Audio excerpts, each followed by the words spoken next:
Muy buenas tardes, alumnos y alumnas. Yo soy el profesor Fabián Leal y hoy en nuestra clase de lenguaje veremos lo que son los mitos y las leyendas. Primero déjenme preguntarles, ¿han oído ustedes alguna vez o leído en algún texto escolar o en algún libro interesante algún mito o alguna leyenda? El mito y la leyenda son relatos que se divulgan de forma oral y a través de generaciones. Son narraciones que nacen espontáneamente a través de una expresión colectiva, de un pueblo o de una raza, y que sirven para explicar ciertas situaciones o hechos que han ocurrido dentro de ese pueblo o dentro de esa cultura. En ellos participan seres y hechos siempre sobrenaturales. Partamos primero con el mito. El mito tiene como finalidad explicar el origen del mundo y su finalidad. Como es parte del género narrativo, los mitos cuentan con un narrador, que siempre es en tercera persona y se encuentra distante de los hechos. Los personajes son dioses, semidioses, seres sobrenaturales y que siempre interactúan con los humanos. Siempre en un tiempo muy lejano, muy remoto, y las acciones que ocurren son siempre que los dioses intervienen en la creación de lo que es la tierra y los humanos. Ahora yo les voy a mostrar imágenes de un mito y ustedes me van a decir qué tanto saben de ese mito. ¿Cuál será el nombre de este mito?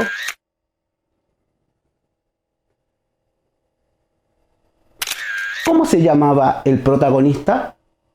¿Cuál es el lugar o el ambiente en el que transcurre la historia? Y ahora, ¿cómo era el Minotauro?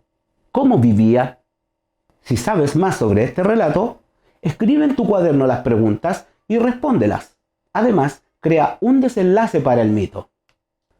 Veamos ahora lo que son las leyendas.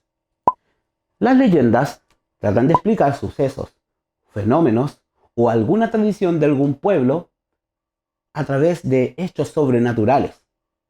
El narrador que encontramos en la leyenda también es un narrador en tercera persona, pero sí muchas veces puede ser un narrador testigo o incluso un narrador protagonista. Los personajes de las leyendas son personajes reales y casi siempre interactúan o se ven enfrentados a seres sobrenaturales. Las leyendas se remontan a tiempos antiguos, pero siguen teniendo ocurrencia en los tiempos actuales. Las acciones de las leyendas son en que seres reales siempre se ven enfrentados a tareas difíciles, prodigiosas o muchas veces misteriosas. Ahora veamos las siguientes imágenes de una leyenda.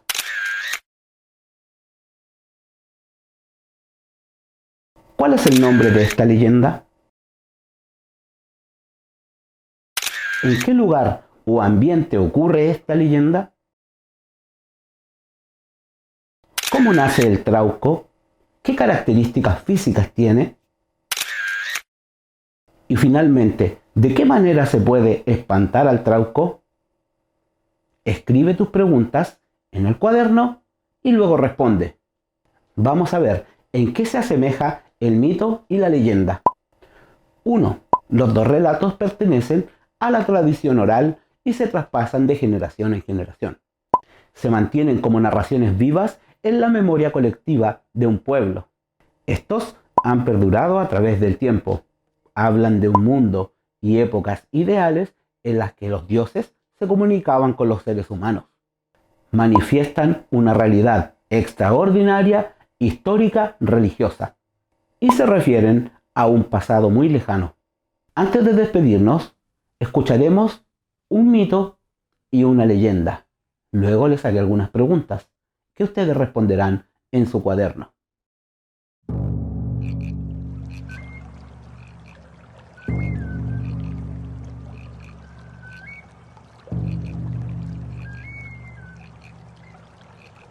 Según el Popol Vuh, el mundo estuvo en un principio cubierto por las aguas, y fueron los creadores, Tepeu y Gucumatz, quienes dieron origen a la tierra, a las plantas y animales.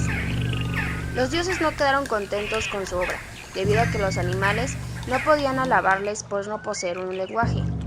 Decidieron que debían hacer una criatura que les profesase devoción. Y así comenzó la tarea de crear al hombre.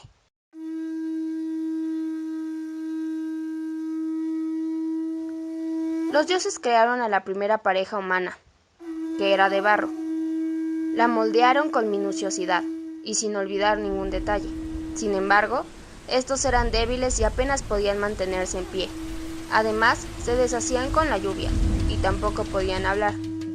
La segunda pareja fue hecha de madera, de árbol para él y de carrizo para ella.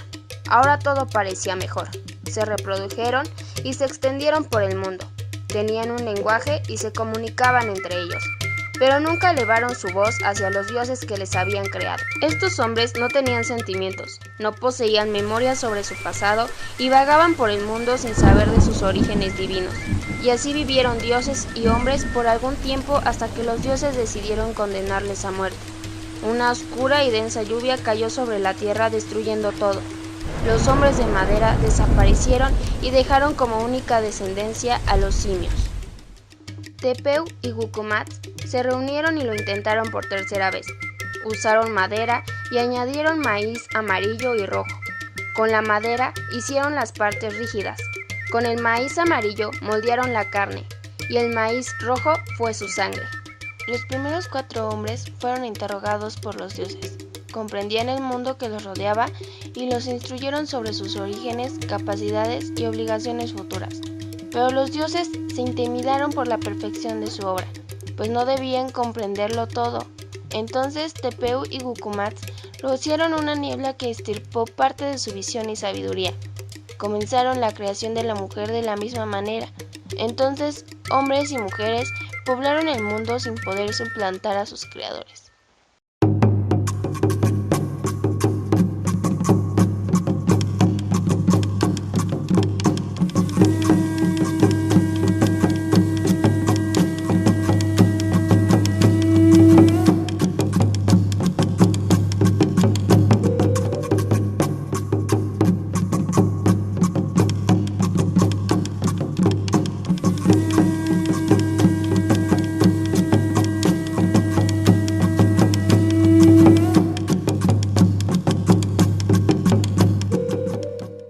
Cuenta la leyenda que hace muchos años llegó a Xochimilco con sus 2 hijos, Olin y Tonatiuh.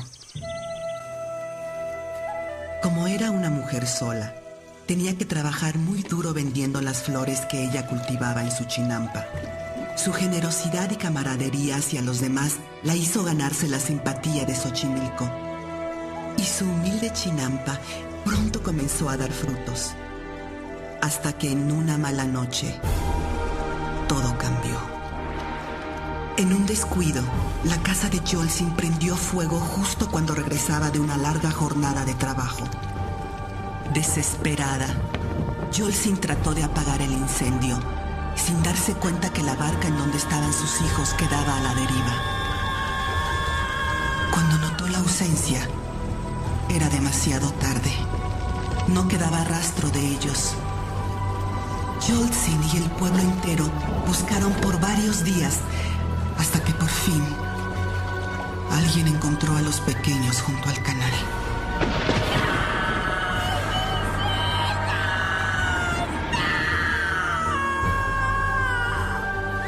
Yolzin enloqueció de dolor y se negó a aceptar la muerte de sus hijos.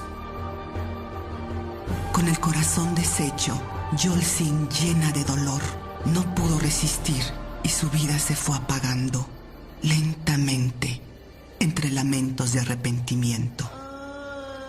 Durante muchos años, el pueblo fue invadido por la tristeza, pero justo cuando la historia de Yolzin iba quedando en el olvido, comenzaron a escucharse los lamentos en la mitad de la noche.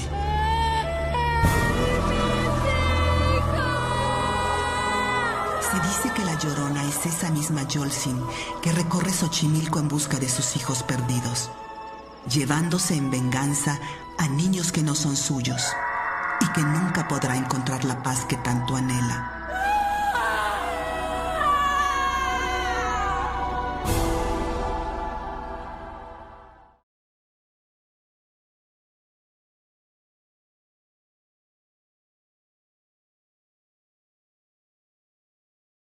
Bueno niños, hemos llegado al final de nuestra primera clase. Espero les haya gustado y espero también que se interesen aún más por lo que son los mitos y las leyendas. Aprovechen de leer. Ahora que están en casa con sus papás o con sus familias, aprovechen de buscar lecturas importantes, lecturas interesantes. Y qué mejor para poder pasar esta cuarentena, entretenernos con distintos tipos de mitos y leyendas. Nos vemos pronto.